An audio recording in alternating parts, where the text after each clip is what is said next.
आज अष्टविनायक यात्रेचा आमचा तिसरा म्हणजे शेवटचा दिवस। सर्वप्रथम आम्ही निघालोय लेण्याद्रीच्या गिरिजात्मकाचे दर्शन घ्यायला।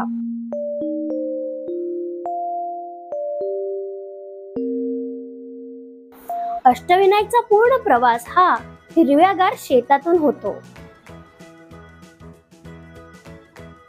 अष्टविनायक यात्रेची डिटेल माहिती तुम्हाला अष्टविनायक यात्रा या प्लेलिस्ट मध्ये मिळेलच। त्यासाठी तुम्ही वरती आय बटन वर क्लिक करू शकता किंवा डिस्क्रिप्शन चेक करू शकता। रस्त्यात भरपूर ऊसाची शेतं लागली।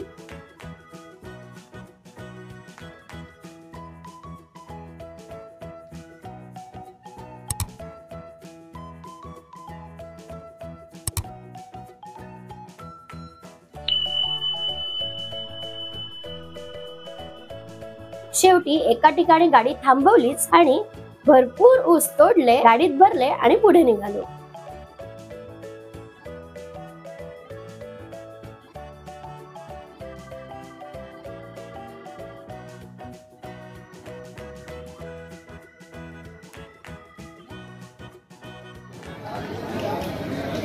हे यात्री निवास आहे लेण्याद्री गणपतीच्या जवळ पायथ्याशी।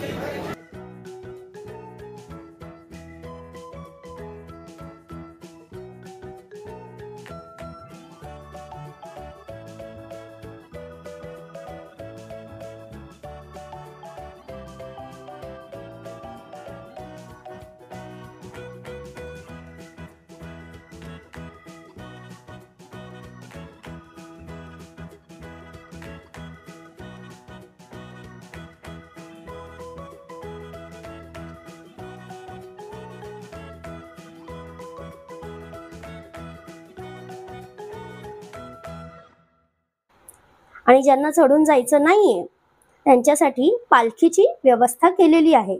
पालखीचे चार्जेस आहेत 700 रुपये। ही किंमत ऐकून अचानक माझ्या पायामध्ये बळ आले आणि मी पटपट पायऱ्या चढायला सुरुवात केली।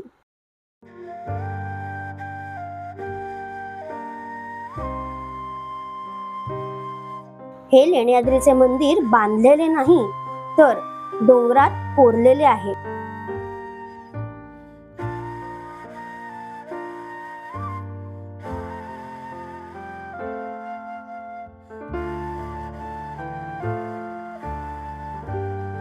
लेण्याद्रीच्या गिरिजात्मकाचे दर्शन घेण्यासाठी 284 पायऱ्या चढून जावं लागतं। शक्यतो उपाशी पोटी हा ट्रेक केला तर उत्तम।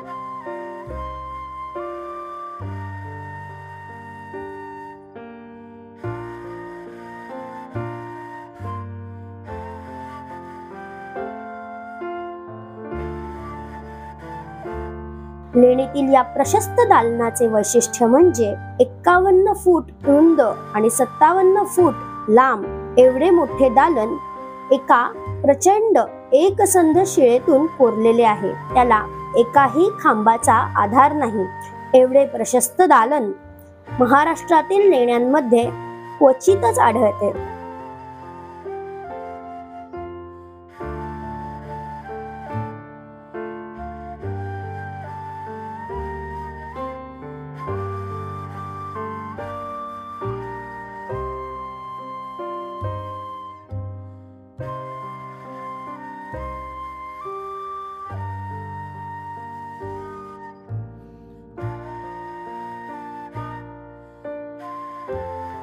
तुकाराम महाराजांच्या गुरु परंपरेतील आदिपुरुष राघव चैतन्य यांनी लेण्याद्री या अष्टविनायकांपैकी एका क्षेत्रात गणेशाची आराधना केली असे त्यांच्या चरित्रावरून संशोधकांना आढळले आहे। लेण्याद्रीचा पर्वत चढताना तुमची भेट इकडच्या आध्यात्मिक वृत्तीच्या माकडांशी नक्की होईल। ही माकडं अतिशय निर्व्यसनी असल्यामुळे तुमच्या हातातील बाटल्या म्हणजेच पाण्याच्या बाटल्या हळूवाररित्या घेऊन पद्धतशीर झाकण उघडून पाणी पिताना तुम्हाला दिसतील। तसेच काही माकडं ही टेक लवर असल्यामुळे तुमचे मोबाईल ही ते खेळायला वापरू शकतात।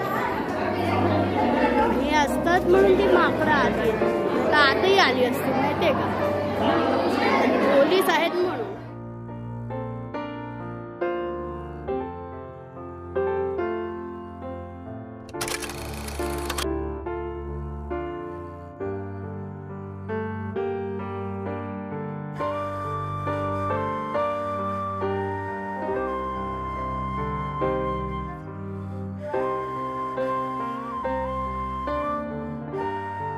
अशाच पुरातन ऐतिहासिक ठिकाणांची माहिती करून घेण्यासाठी, त्यामागचा इतिहास जाणून घेण्यासाठी आणि नवनवीन ठिकाणांना भेट देण्यासाठी तुम्ही ट्रॅव्हल अँड स्टे चॅनलला सबस्क्राईब करू शकता.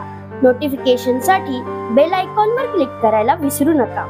हा व्हिडिओ जर तुम्हाला आवडला असेल तर लाईक तर कराच, पण तुमच्या मित्रमंडळींबरोबर शेअरही करा. चला पुन्हा भेटूया पुढच्या मंगळवारी नवीन ठिकाणी. पुनर्मिलामः.